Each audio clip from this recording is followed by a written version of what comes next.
back. If you just joined us, you're watching the news at 10, broadcasting live from Lagos. A reminder of our top stories this hour. Channels Television wins NBC's prize for Television Station of the Year for a record 8th time at the Nigeria Media Merit Awards 2013. President Jonathan and 59 other world leaders set to honor Nelson Mandela at a state funeral in South Africa. Edo State workers' protest turns violent, with union leaders accusing the government of sending thugs after them. Hundreds of thousands of people in Ukraine take to the streets demanding the sack of the government.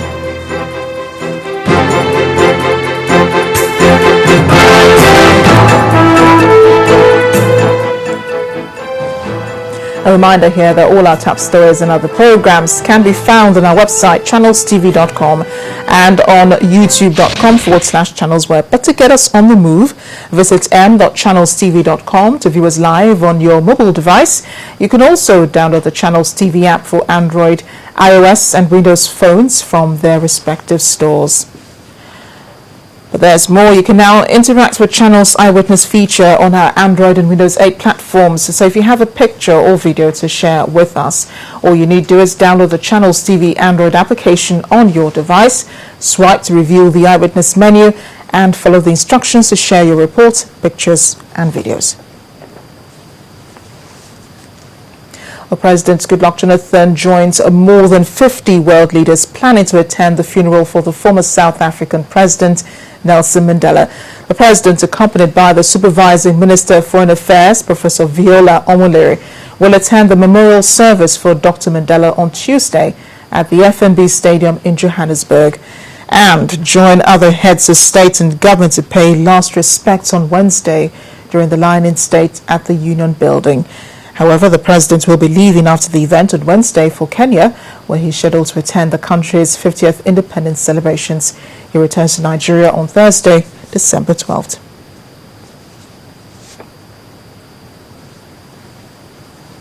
Well, even though tributes continue to pour in from across the world for the late former South African President Nelson Mandela, South Africans themselves are observing a day of prayer for the family, the nation, and the world. At Brinston Methodist Church in Johannesburg, President Jacob Zuma urged South Africans not to forget the values Mr. Mandela stood for. He praised his commitment to peace and reconciliation. A service begins week-long activities for the state funeral, which holds on December 15th. Another memorial service is due to be held on Tuesday, while his body will lie in state in Pretoria on Wednesday, Thursday, and on Friday. A nation united in his time remains united in his death. The services were held across the country.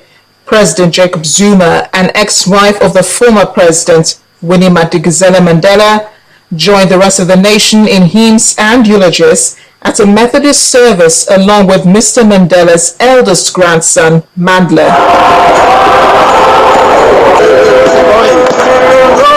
Over in Cape Town at St. George's Cathedral, the oldest in South Africa, hundreds gathered to celebrate Mr. Mandela's legacy and lasting impact around the globe. Today, I just came to the church to say farewell to the greatest man that changed our life, that changed South Africa to be a democratic society to be. It's a very special moment today because Nelson Mandela really is that symbol of unity. He's a symbol of peace and hope. And in Mr. Mandela's birthplace in Mvezo, the community gathered at grandson Mandla Mandela's compound.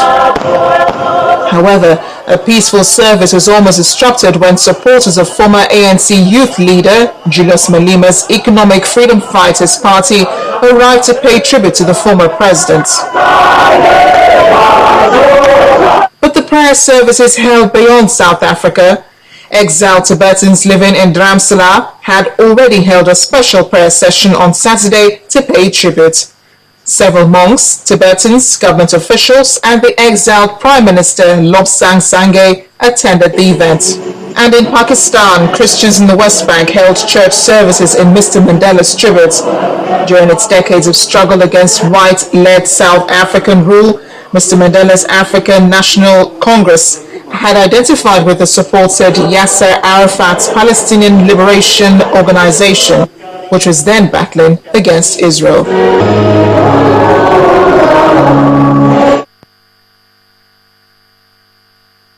Well, post-Mandela, South Africa will continue to live out the legacies of the late Nelson Mandela. A country's Consul General to Nigeria, Ambassador Mogeti Monesa, emphasized this in an interview with Channels Television, saying the people can never forget how Mr. Mandela united the country and made South Africa a stronger nation. Mandela, South Africa will still be the same as it is today.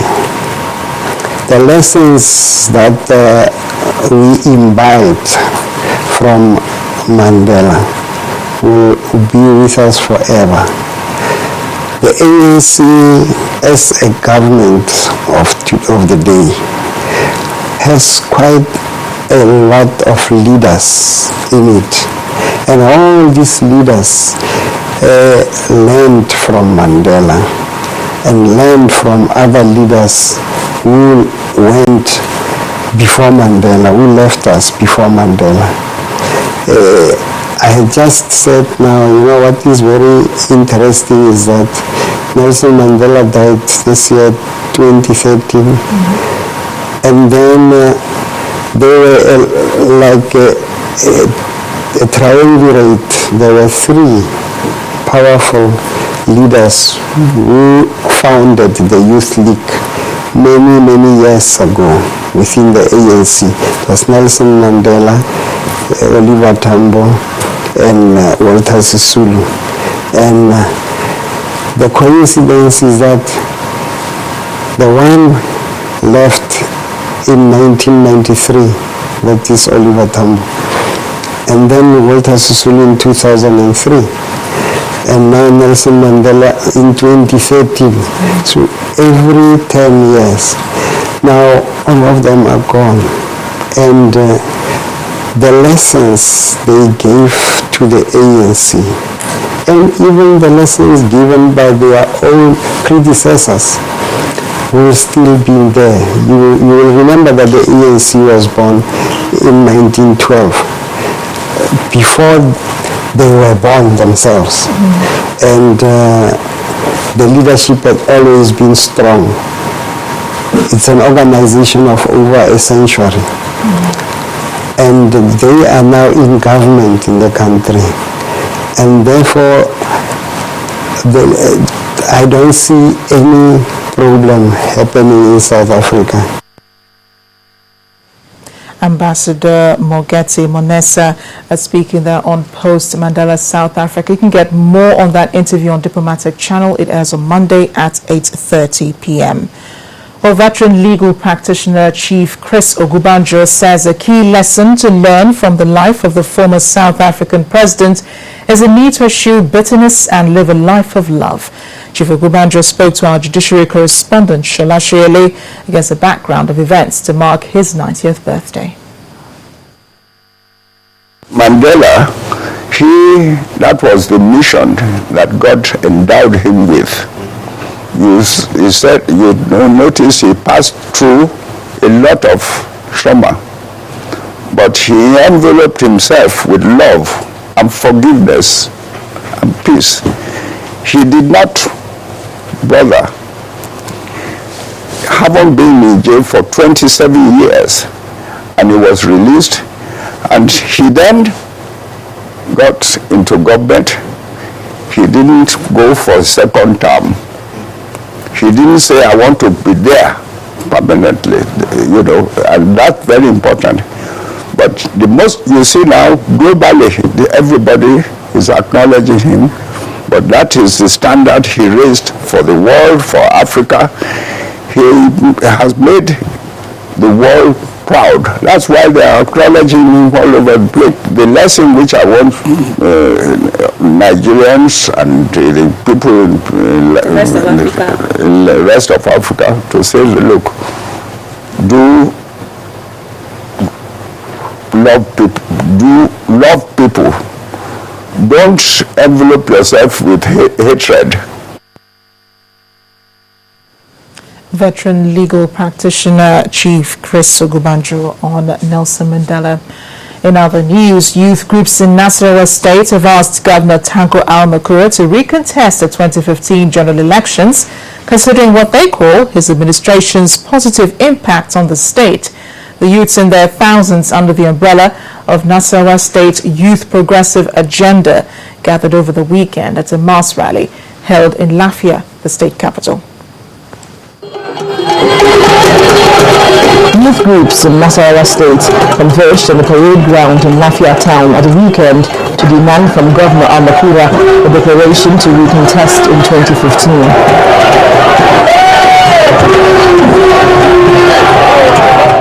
Leaders of the group identified projects like urban road network, schools, hospitals and implementation of minimum wage as reasons for supporting Governor Al-Makura. It is only when you don't have a qualitative leader that maybe you'll be thinking of changing him. What we require in Nasarawa State, we've got it. We need a leader that is reliable and dependable. We need a leader that has time for his people. We have come to say that the people of Nasarawa State appreciate what this administration has done, what Governor Tanko Al-Makura has done from the inception of his administration to date. The youth of Nasarawa State are saying, you are the person we want to carry the mantle of leadership beyond 2015. Governor Al-Makura's campaign director in the 2011 governorship election says the governor will make consultations on their demand and assured them of a sustained policy of rebuilding the state. For now, we are asking the governor. I am joining them to ask the governor to say yes. The Lafia rally by the youths mandating Governor Al-Makura to recontest may just be the beginning of activities kickstarting the process of seeking a second mandate from the people of the state. On the news at 10 returns, Lagos State Government holds the 2013 Sea Festival. That's in a moment. Do join us again.